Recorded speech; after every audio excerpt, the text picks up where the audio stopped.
Today I'm going to show you how to do some chipping. When you get close to the green, you have thrown a stroke away because of miscalculation or misjudgment.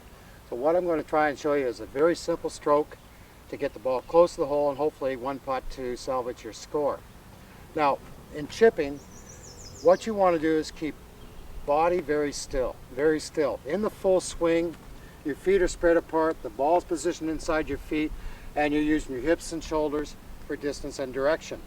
Well, in the chipping stroke, the ball is positioned between your feet. You bring your right foot a little closer. Instead of having your feet parallel to your target line, open your stance a little bit so your body's slightly facing the target.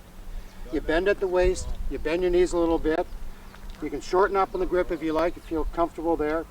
Put your weight on your forward foot and keep your wrist firm and just sweep the club back and sweep it through. Maintain the triangle formed with your arms and shoulders. So the wrists are firm, head still, sweep the club back and sweep it through. What you're doing when you lean on the left is you're locking your body in that position that you maintain that club head path throughout. If you've locked yourself there, you should be able to skim the grass all day because your knees are locked, your head's locked, your shoulders are just pivoting back and forth. Now your only concern now is the line that you're going to chip the ball along and your target. So you make contact with the ball, follow the ball through to your target. The thing in the chipping stroke is less moving parts, less chance of error. You don't want this with your legs or this with your wrists. Now I have a club here that I have extended quite a bit longer than the 7-iron I had in my hand previously. Now with this club, if you've got your wrist firm and you're sweeping the club back and through, the end of the shaft up here will stay away from your body. But if you've got a little wristy action in the chipping stroke, then that shaft is going to hit your body. Now you can do the same thing too when you practice. Just take two clubs,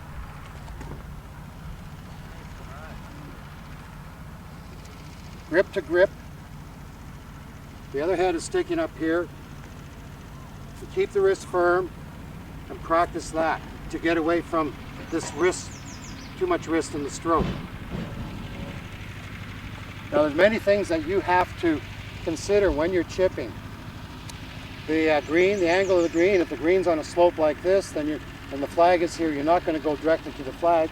You're going to allow for the slope, so you may have to aim a foot or 2 feet to the left of the hole and let it curl down towards your target. If it's wet, then the green will be slow, so you may have to use a little bit more force. If it's a hot day like today, then the green may be dry, not as firm with the stroke because the ball will roll a little bit more. The other thing too is that you want to get the ball onto a consistent surface. The putting green is a consistent surface. If you hit short and hit the long grass, that may kill the shot. It may stop there, it may bounce to the right, bounce to the left. So your main object is to get it onto the putting surface and let it roll up to your target. Now, another thing too is the wind. You may have to consider if it's a windy day and the ball is up in the air, it may change direction. Now I'm sure golfers that have played in windy conditions and the ball's on the green and they're putting and the ball's quivering a little bit. Well, that's on a solid surface. Now just imagine what it's like when you're lobbing the ball to your target. The ball will respond, when you're chipping, the ball will respond just like that, just like you're lobbing the ball in towards your target. Okay, we're going to use 3 different clubs today. Now I have a 7-iron in my hand, has a bit of an angle. Now your main target is the hole. Now what you want to do is figure out your line that you want the ball to travel. And as I said, your main target is the hole. Now with a 7-iron, for example, depending on the conditions, the ball will travel approximately halfway in the air. So what you should do is pick out a secondary target. Pick out a landing area. Now I've placed 3 tees on the green and the middle tee is approximately halfway. Now that is the secondary target. You picture the flight of the ball hitting that second tee area. Imagine it's a bushel basket. You're trying to put it in that bushel basket. That is really your main concern then. You've already set up for the line, so think of that secondary target. Now the weight's on the forward foot, you keep the wrist firm, keep the head still, just sweep the club back, sweep it through. follow the ball through to your target. I'm going to do a couple more with this club. Weights on the forward foot, keep the wrist firm, sweep it back, sweep it through. Catch the ball cleanly.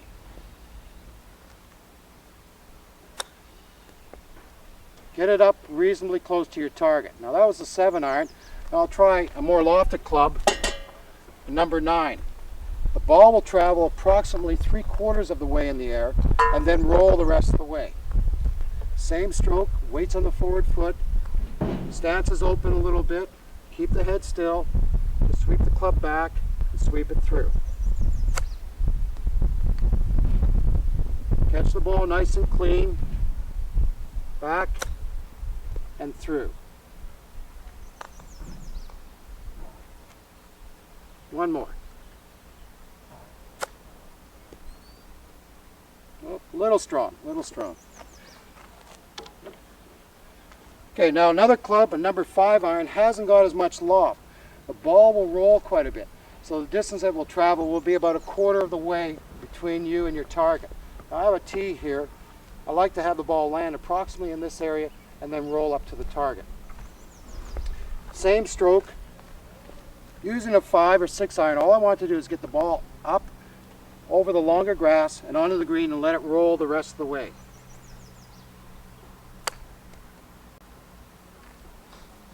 Nice and smooth, keep those wrists firm. Just sweep it back and sweep it through.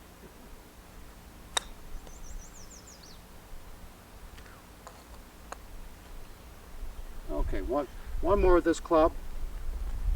About 1/4 of the way in the air and let it roll the rest of the way.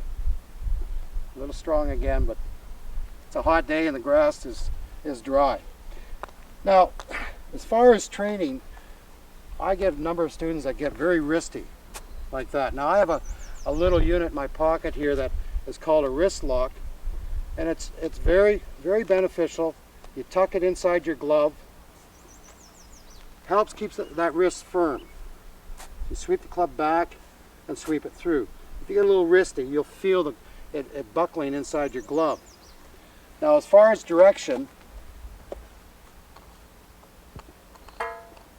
I have a unit here, a couple of, you could use 2x4s or this unit here that will give you a path to get the club through the ball and to your target. Now same stroke, you follow back and follow through the ball to your target. It helps with your line. It's also a good unit for putting, which we will see later. You just sweep the club back. If you miss it, you hear that. You follow it through to your target. Now, you can use quite a variety of clubs. When you're in close, you can use a 5 or 6-iron. So all you want to do is get the ball onto the green and let it roll up. The stroke is quite similar to a putting stroke. Now, as you get back a little bit more, you may have to use a more lofted club, an 8 or 9-iron, a pitching wedge, maybe even a sand wedge. For example, if there's a trap in here and your ball was right here, you want to get the ball up and down very quickly. So you would use something with lots of loft. Get it up onto the green and let it roll up to your target. Now another thing that you have to consider is where the flag is located too, can determine what club you will use. If the flag is located close to you and you haven't got much green to work with, naturally you would use a more lofted club. But if it's a large green and the flag is at the back of the green, you can use quite a variety of clubs. But it's more consistent to roll the ball than to try and fly it to the target. Now, problem with a lot of golfers is that they try to assist the club, assist the ball up in the air. Now, I've got a lob wedge, and all I have to do is let the club slide under the ball, and it will get up in the air itself. Weight on the forward foot, keep the wrist firm. It's up and down very quickly. Okay, I think that should do it for today.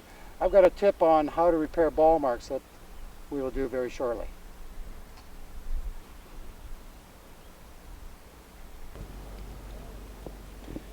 My ball is coming to the green at a high flight pattern, and as you can see, it's left a mark on the green. I'm going to repair it. First of all, I'm going to mark my ball so I can wipe it off. There's a little bit of a twig in my path here. I'll throw it away.